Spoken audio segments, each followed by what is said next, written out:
അങ്ങനെ ഇത്തവണത്തെ അത്താഘോഷം നമ്മൾ വിചാരിച്ച പോലെ തന്നെ കളറായിട്ടുണ്ട് കേട്ടോ. ക്ലൈമറ്റും നമുക്ക് കൂടെ നിന്നു എന്ന് തന്നെ പറയാം.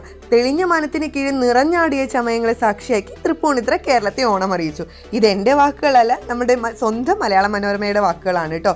ഇതിന്റെ കൂടെ തന്നെ ഇതൊന്ന് കളറാക്കാൻ, ഒന്നും കൂടി കളറാക്കാനായിട്ട് നമ്മുടെ സ്വന്തം പത്മശ്രീ നടൻ ജയറാം ഘോഷയാത്ര ഫ്ലാഗ് ഓഫ് ചെയ്തു.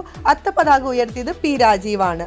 അതുപോലെ തന്നെ നമ്മുടെ പ്രിയങ്കര നടൻ രമേശ് പിഷാരടി, ജില്ലാ കളക്ടർ ജി പ്രിയങ്ക, നമ്മുടെ ചെയർപേഴ്സൺ രമ സന്തോഷ്, പിന്നെ കൂടാതെ ഒരുപാട് വിശിഷ്ട വ്യക്തികളും ഈ ഉദ്ഘാടന ചടങ്ങിന് പങ്കെടുത്തു. ഇനി മുതൽ 10 നാൾ മലയാളിക്ക് ആഘോഷ നാളുകളാണ്. തൃപ്പൂണിത്തുറക്കാർക്ക് ഉറക്കമില്ലാത്ത രാത്രികൾ. വേറെ ഒന്നുമല്ല, നമ്മുടെ അത്തൻ നഗരിലെ അടിപൊളിയായിട്ട് എല്ലാ കൊല്ലത്തേക്കാളും കൂടുതൽ റൈഡ്സും കാര്യങ്ങളും ഒക്കെ ആയിട്ട് കുട്ടികൾക്കും മുതിർന്നവർക്കും എല്ലാവർക്കും ഒരുപോലെ ആസ്വദിക്കാനായിട്ടുള്ള ഒരുപാട് സാധനങ്ങൾ നമ്മുടെ അത്തനഗറിൽ വന്നിട്ടുണ്ട്. അപ്പോൾ തൃപ്പൂണിത്തുറക്കാർക്കൊപ്പം നിങ്ങളും ഉണ്ടാവില്ലേ? പിന്നെ ഈ അത്തച്ചമയത്തിന് വന്നവർക്ക് ഏറ്റവും കൂടുതൽ ഇഷ്ടപ്പെട്ടത് ഏത് ഇനമാണെന്ന് ഒന്ന് കമന്റ് ചെയ്യണം കേട്ടോ.